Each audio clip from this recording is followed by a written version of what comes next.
All right. I just want to say welcome, everyone. My name is Zach O'Farrell. I'm the Director of Education Programs at the Afro-Latin Jazz Alliance. We're very excited that you guys could be here with us on the Zoom, or if you're watching on YouTube, you're watching on YouTube. We have a great masterclass today. We're going to be here hanging out with one of our fantastic violin teachers, who's also a very interesting person, very interesting musician. And I've been happy to get a few chances to hang out with him and talk and get to know him a little bit. And I'm excited to myself get to know him a little better on this masterclass. That's the wonderful Mario Forte, incredible musician, incredible person. And I'm not going to say much more. I'm just going to let Mario take it away. How are you doing, man? I'm good, thank you. This is very nice to see you all out there. With this, for me, it's late connection. It's 11 p.m. here, not that late, but so I hope everybody is hearing me properly on this microphone. So I'm gonna start, hoping it's gonna work well, to maybe play some music for you all, something short to introduce what I'm gonna be talking about, which is a lot about rhythm and groove into music.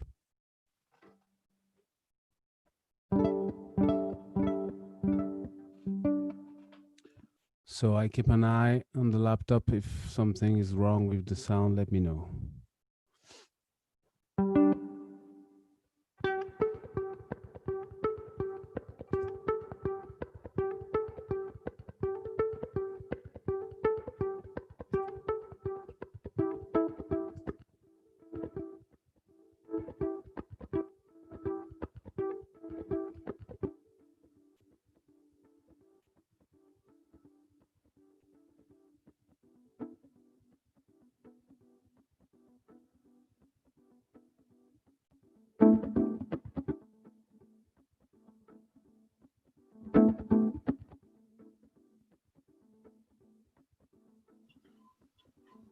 Mario, we lost the sound a little bit. Yeah, ready? Is it working now?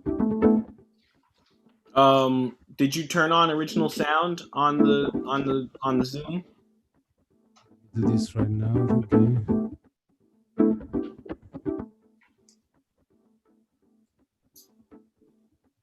Ringtone simultaneously. This is what I have to. No, just turn on original sound on the setting on the screen.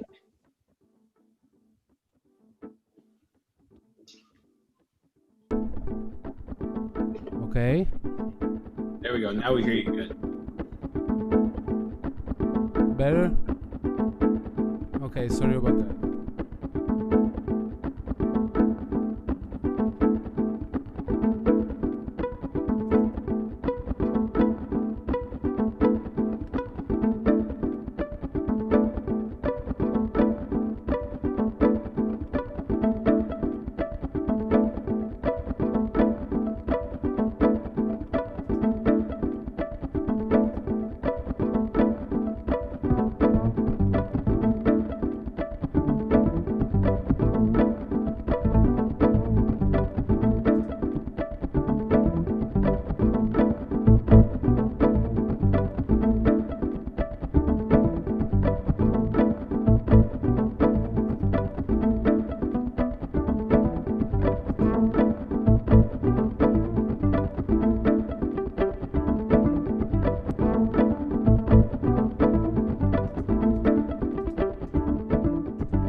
it worked. Looks like yes. All right. So I just quickly made one of those things I'm used to when I play what I would call groove or rhythmically related music. So basically, to make it short about my path, but to explain you what brought me here to talk about this topic, I'm a classical player trained, basically classical music trained. But as soon as I wanted to play something related to what I would call black music, as jazz, African music, Brazilian music, whatever, I had constantly to face and to deal with the topic of rhythm, actually of groove. And what I have noticed is that most of people concerning rhythm, they think about to learn what we call rhythm. So for example, there is in each traditions different type of rhythm in 5, in 7, whatever. But actually, the fact to learn those rhythms doesn't make those people necessarily get into the topic of what I would call groove, which is to play all of them on time. Because if you learn a formula in 5 or in 7 or in 9, and then you have to fill the downbeat of all those sections properly to play with other musicians, you need to have a common beat feeling. So I have a way to explain this usually when I talk about groove and rhythm to people who come from classical music who are not used to that, through a simple visual system. This system is basically, I just found some fruit to explain it right now, so I'm gonna show you how it works for kids but also for everyone else, which is just to consider that every beat that we feel or we play is just an unity like this. And so if, for example, we consider we beat 1 with the hand, 1 with the feet, it's gonna be what you see here, which is with my feet I'm gonna play 1, with my hands I'm gonna play 1. If now I just play through using difference of those unity, here for example I play 3, and I can move all those unity one with the other, it doesn't change if I'm playing in 3, in 4 or whatever else, because I only play the subdivision, the beat. So for example, I'm gonna play 3 here, 1 2 3 1 2 3 1 2 3 1 2 3. Here let's say 4 1 2 3 4 1 2 3 4 1 2 3 4 1 2 3 4, but all what I'm changing is not the time signature, it's just the accent. So in the end, all those numbers are equal to 1. And what I have noticed when we get to talk about groove or to play groove music with people is that everybody should actually feel the whole thing in 1, like if everything was just 1 1. So there is this downbeat, which is actually just the main beat, and then there is what will give this confrontation to downbeat, which is the upbeat. It will be just like if this would be the beat and this the upbeat, and this just closely here to the other one. If I want to feel properly a downbeat doing this, I need to feel what's just before or what's right after, like for example, and this is where we get to feel the swing, the groove, to be all together on the downbeat. So I can show you other things that I play with my violin and the way I use it to actually play rhythmical stuff. I also do it with the bow sometime, but it's different. The first thing I did when I started playing rhythmical music with my violin, it's something, a trick that I stole to the Gnawa musicians. So Gnawa are African musicians living in North Africa. I have spent a lot of time with them, and they use something called the ajuj or gembri. And this is a traditional violin, but I just tried to imitate through using my thumb like this.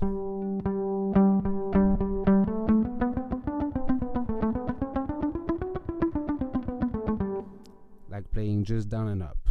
And through doing this, actually, I can't play so much notes as I'm used to with a bow, but at least I can be extremely tight with playing rhythm, downbeat and upbeat, down being down and up here.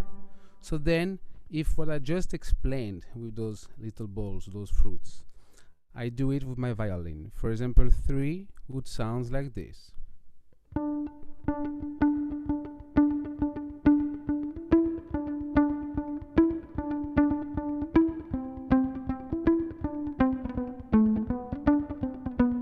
If I get to 4,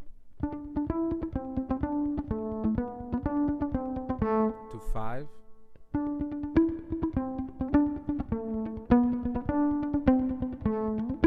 and I can keep going, 6, 7, 8.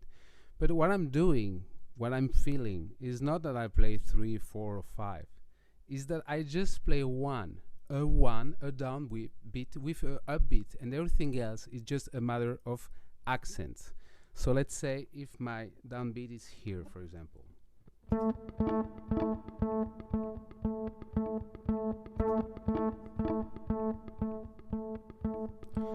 And I play over it a 3.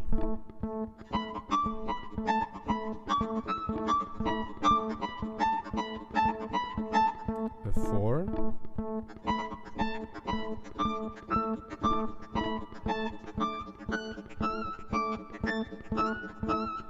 A 5.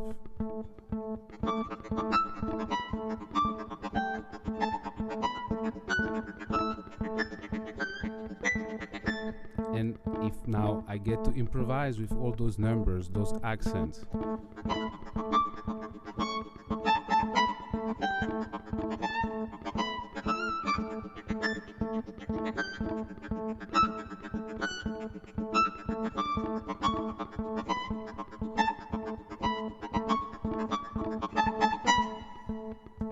so what I do when I do this, when I improvise and I get to this rhythmical aspect of the playing, I just basically see like those balls that I'm putting one more on the line, one less, two more, two less, and it's just the accent moving, but everything else is just this, it's just a 1, and inside of this 1 you can feel 1, 2, you can feel 1, 4, you can feel 1, 8, 1, 16, depend of, I would say, your perception and how much you're trained to perceive it.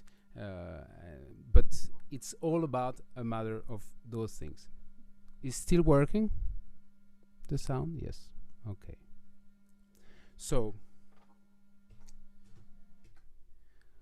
concerning the way the Gnawa feel the rhythm and the groove, they have a tiny difference, which is that they all play a kind of 6/8, but I call it a kind of 6/8 because the feel of it's a way more rotative inside. I'm gonna try to imitate something close to that to show you.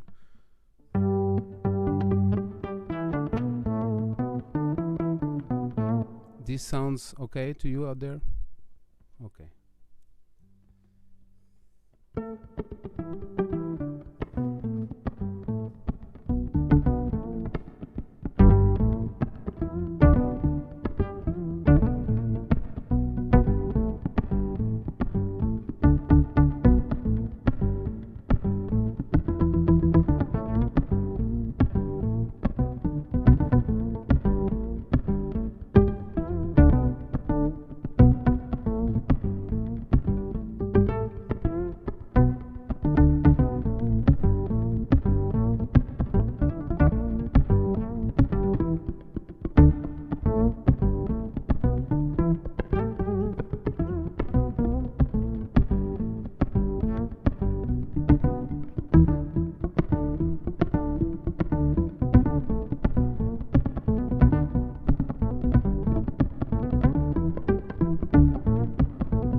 So, what I just did at the start, it was to get into a kind of traditional Gnawa music feel. But at a certain point, I just started to move the accent, which gave the impression that I was doing like complex metrical things. It's not the case. I just feel into this 1, 2, 3, 4, 5, 6, 1, 2, 3, 4, 5, 6. Somehow only the one, and I'm able to move them around those ones. And this is the way I get to what I would call the difference between groove and rhythm. Is because if you say, oh, I've learned the 5/4 or the 7/4 rhythm from this country or from this other country, this is what I would call culture, actually, more than rhythm, because some people know so much rhythm from all around the world, but then when you get as a musician to play with them, you might notice that they not necessarily groove them up. Let's understand that I'm talking about this through a personal path, which is the way I could figure out how to get into it. But I'm not someone who knows, who precisely has the culture of, for example, African music. I know a bit about Central American music, Brazilian music, because I have friends playing this music, but I'm not a specialist about whatever Cuban, Afro-Cuban rhythm, candomblé. I don't know all the things.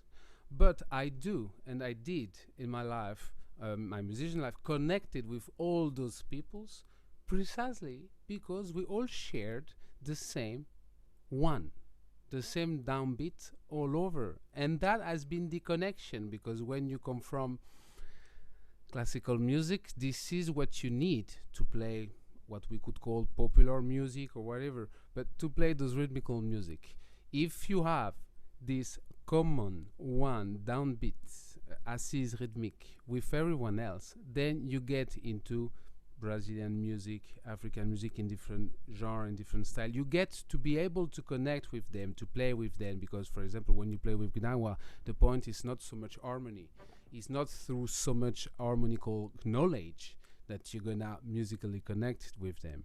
You're gonna connect with them through a trance, which is related to how you all perceive, feel this downbeat, and all those subdivision were inside of that. So I did it kind of short to don't take so much time with rhythmical blah blah, but does make sense what I just said to everyone else right now. Hello, you hear me? Tomo, you here too? Yes. Okay. I was just figuring out it's still connected and everything is okay. So, keeping going with what I have learned to develop this sense of perceiving the rhythm and the subdivision. They were the Gnawa, but I have also played flamenco music for a certain time. And the flamenco musicians has also an interesting way to do, which is that they use their hands, their foot, but also their tongue to play rhythm and to play the subdivision. So basically they play the downbeats and they play the subdivision like this. So they're gonna play, for example, something straight in 1/2, which would be, and then they move them just by putting one more or one less unity accent, as I showed you before, for example, or,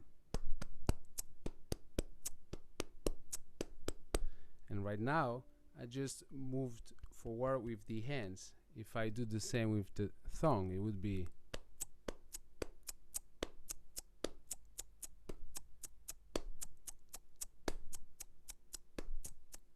etc. So basically, between those two instruments, the hands and the tongue, I move the accent. And then, as soon as I'm comfortable with it, I start and try to improvise grooves with it without thinking if I'm in 5 or in 7, whatever. Just moving the accents as I feel. For example,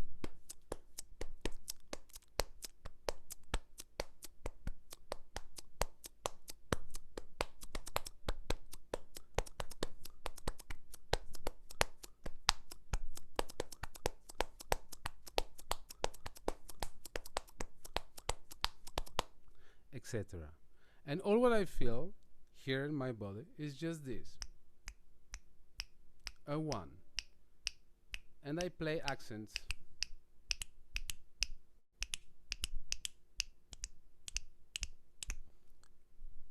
Do you understand? This is the way, a simple way to understand how you could, then of course with your instruments, for example, I see someone on guitar here. On guitar, I suppose it might be similar to what I do with my violin, which is basically down and up. I suppose this is the way. And down and up is perfect because, of course, you have the downbeat and the upbeat that you can consider wherever you want. What I would recommend to do is to really practice with simple movements, simple things that you try to move around, and you keep on your feet the same downbeat. If the downbeat is this, then on top of it you move as you want.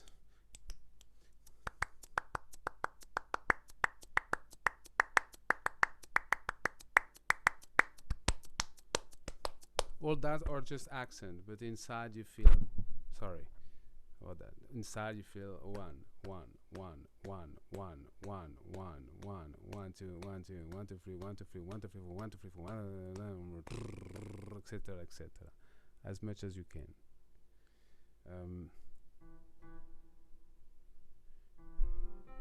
Do you hear the piano here? Oh, not that much. No, okay. Let me figure this out.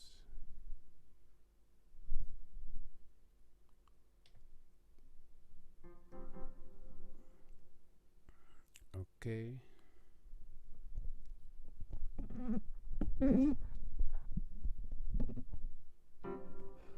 Does that work?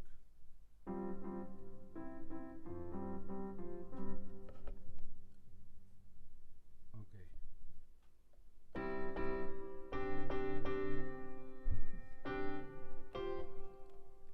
So, for example, on the piano, to make it even more clear because it sounds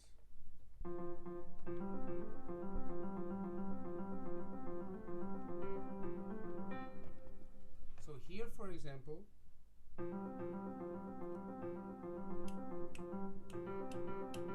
let's say that's my downbeat.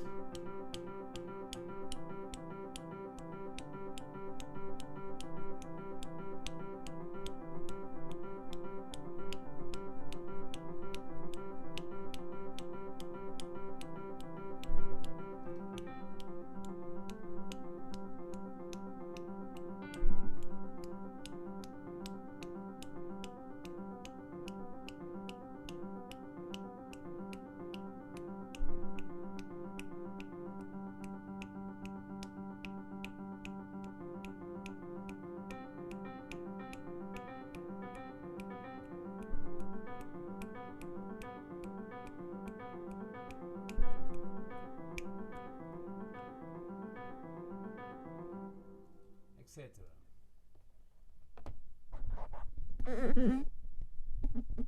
It's okay. So with the piano, it's even more clear, the sound, I think. So you got where, in which territory I am. I'm in this territory where basically everything equal 1, which solve a big problem about rhythm. From that, if we all feel this same subdivision, we can play together. If not, this is where we have those usual bit problems of connection with the music or with the musician. It's such often rhythmical, at least if we play jazz or this kind of music.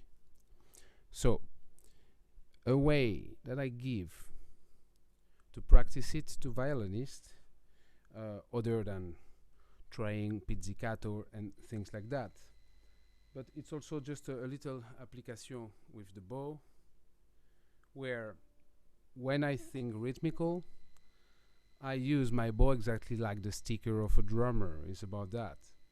And with my bow, I also have down and up, exactly like on the pickup of the guitar.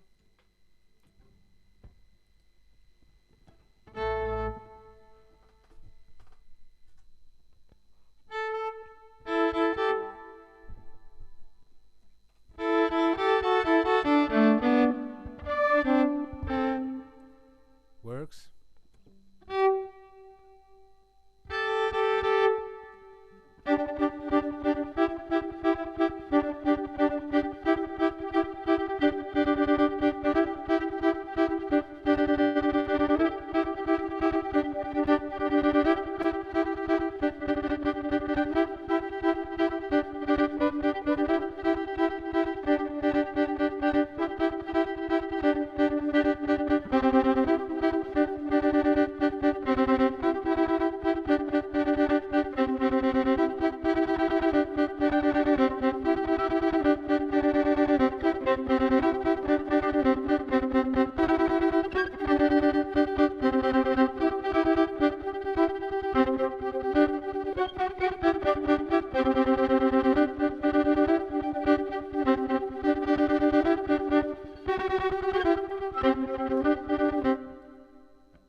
just did right now, it's actually to only play like 8 notes.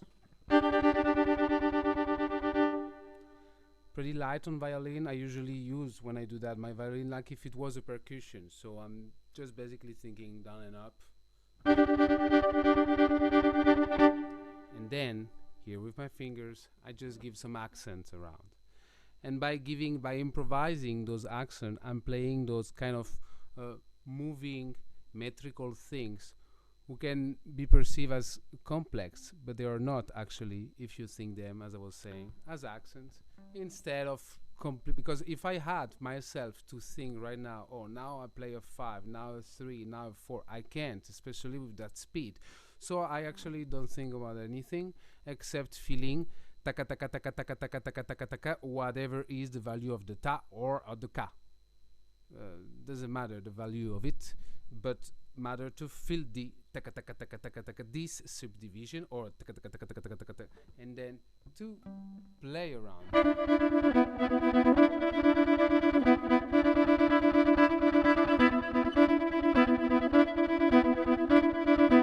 Actually, when you practice those kind of things, play those kind of things with your instrument, what's good is if you can keep the down with your feet to make sure that you know where you are. So my feet right now is doing this.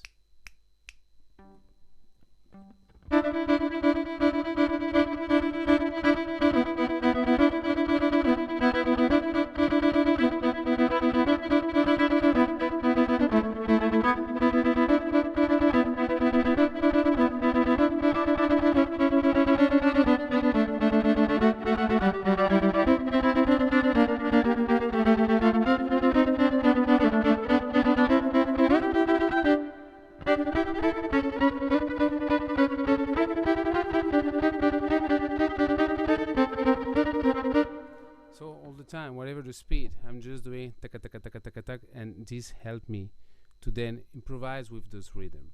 I'm not thinking about precisely what we call a rhythm or something that you would have learned with a specific, sound formula. I'm just considering everything as a one and playing accent around it. So everybody still here connected, the one I see? Yes, great. Okay, fantastic.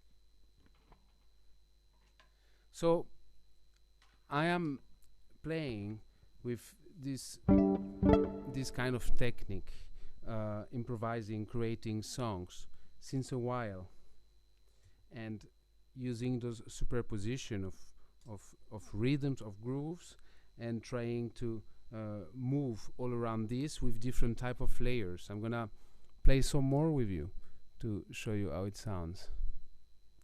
And meanwhile, I'm using the looper also. You can, if you're out there playing or plugged, you can play with me. Try to get into one of those formula of groove.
this is basically something that we see pretty often into actually some Latin American music.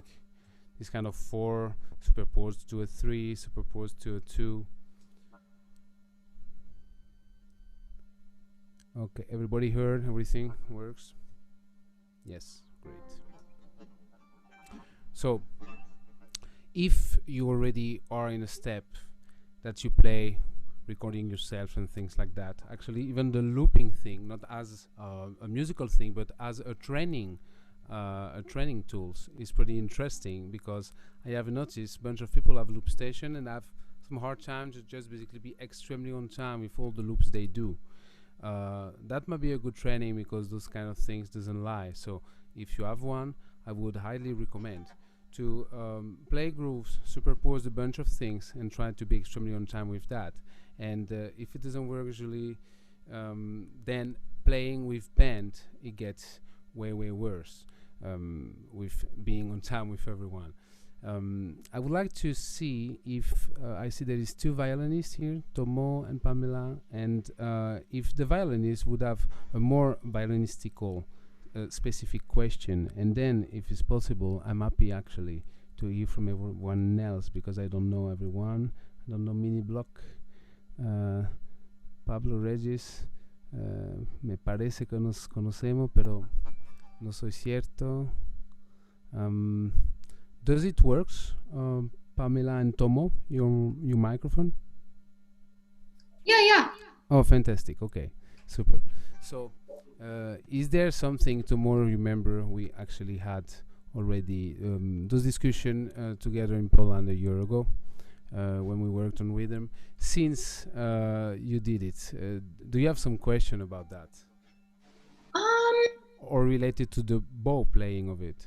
Yeah, I guess maybe are you, I assume you are articulating the rhythms kind of with with the pressure of your pointer finger. Yes, this is usually the way we say it, but I think it's kind of all the fingers. I mean, I think, like in classical music, the whole hand is here, and of course these fingers give impulsion. But when I play, maybe you mean also more related jazz thing when you swing or stuff like that, like the solo you recently posted. So.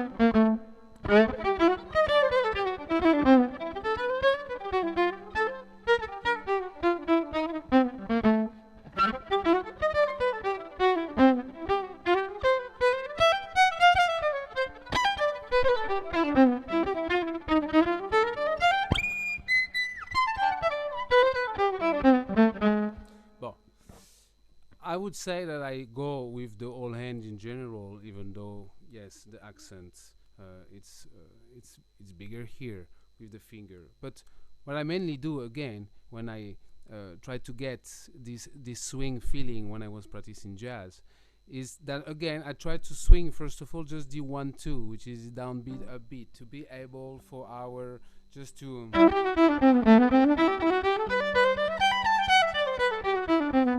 And then all the bowing would change, would become 3, would become 4. It's all the same system, which means I improvise them just on the feel.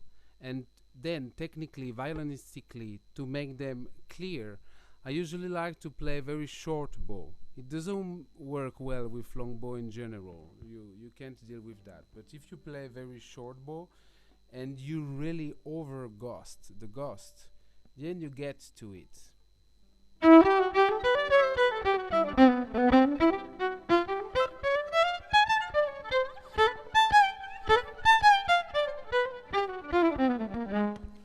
Stuff like that, Did you have any problems by doing this, playing swing as you want with your boy? Yeah, I guess I never. But you know what? From what I heard, I think just play way more laid back, your rhythm feeling. Maybe it's also a tendency that we have violinists to play a bit up front, okay, with the bow. The bow is extremely versatile, and so when you have a good sound, we're gonna hear your bow changes. If you play way laid back, you're gonna sound even more jazz, I would say. But I heard your solo of Lockwood. It's impressive. It's great, especially because it's not easy, and it's a lot about feeling this thing. And then a lot of people think when you play fast, it's harder. But guess what? I don't think so at all. I often play fast because I found it easier. Try to swing or to groove up for real a slow tempo. It's possible, but it's pretty hard. Faster the tempo goes, and somehow faster you can be just blow over this rhythm, play with the upbeat. But that's maybe purely personal, though, this tempo thing. But Okay. yeah. Oh, good.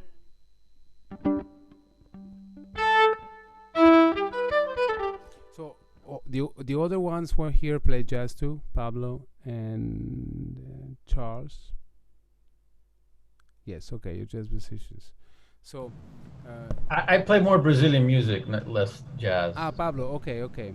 So yeah, for the little I know about Brazilian music, all what I learned in North Africa was about that. For example, samba, all those things seems to come historically from Ghana, from Benin, from where the Gnawa musicians comes. And so as soon as you get into this rhythm feeling, this kind of this kind of 6/8, then you get into Brazilian music and all the music satellite or all around this. Yeah, I don't hear you, Pamela. The mic is okay, sorry. The mic is off. Okay. So in Brazilian music, actually, something I have noticed interesting related to choro. The first time I played choro with pandeirista, guitarista, I have noticed that it's kind of like Bach if you would move everything from 8 notes. Just to vulgarize a bit the situation, but meaning instead of playing they do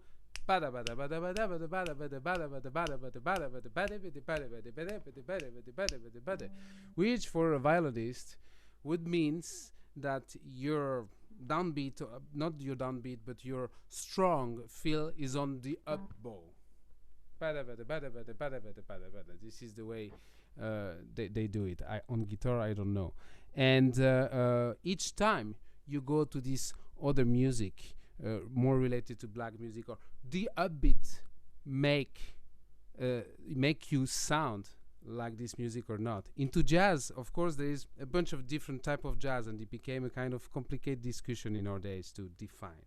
But someone who doesn't have a strong pronunciation of the upbeat is usually out of topic with the way jazz music sounds, rhythmically speaking, you know. And if all the weight is only on the one without this up, it's extremely heavy. It sounds immediately very different. It sounds more, you know, classical music where the aspect is more into harmony and not into rhythm. So, talking about rhythm,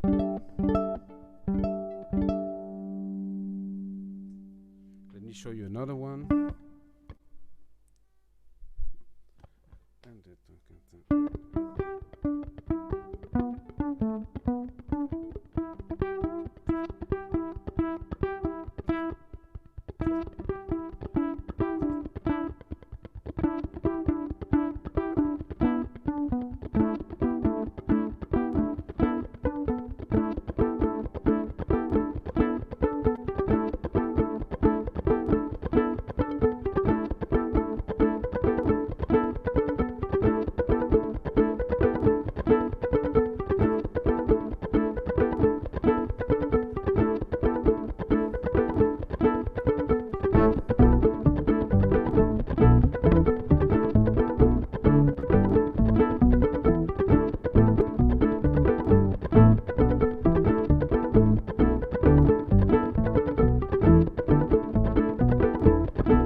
So here, I just looped a 5.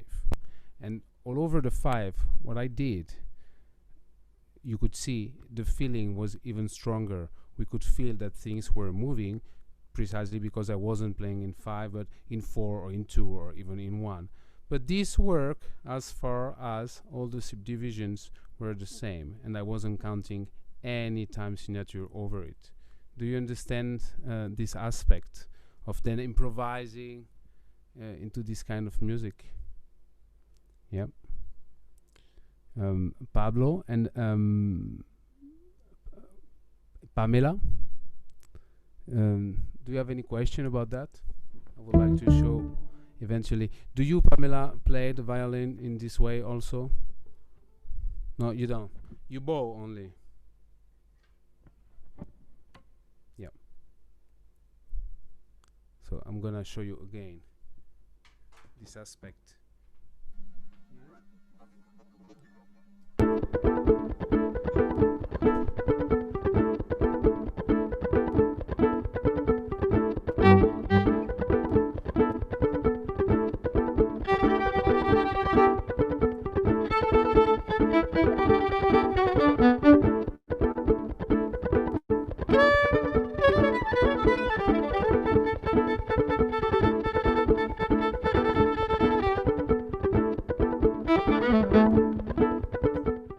So when I make practice students about that, the first thing I do, because usually even though they have a certain advanced jazz musician level, for example, they can improvise already a bunch of notes, they have phrase, sentences, a bunch of things, but they don't develop so much the rhythmical aspect. And the good way to do it is to start with just trying to make a whole thing with one note, just one note. There is so much to do. For example, here I would get to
I was a bit long with it right now, but you get me. You imagine, I mean, actually just starting your solos through this, which is to really develop something with 1 and 2 notes. As soon as you put one more note, it already sounds like you're playing a solo, like you're phrasing, and actually you're just playing still 2 or 3 notes around that. And then when you use a bunch of notes, the way you're gonna phrase and put accent around it, it's gonna be way more rich, way more developed, and it's gonna get natural, because for you it will be just accentuation, not any more complex rhythmical things that you're practicing on your phrasing. For example, I have tried and I saw as common things some people, for example, playing sentences in 7, sentences in 5, sentences in 9 with ligature in there. But actually, instead of thinking it in 7, because it could be still a bit floating, the groove, you know, the feel of it, to play it really tight, I think we should not even think it in 7, just to get out the accent sound on it and improvise with the accent, only with the accent. Only one note could be a good option if you get lost with playing a bunch of phrase sentences around, as it happened pretty often. The harmonical aspect when we improvise, it's something very interesting, but we get to make sense with expression. Other than with expression, it can be a bit a mathematical thing,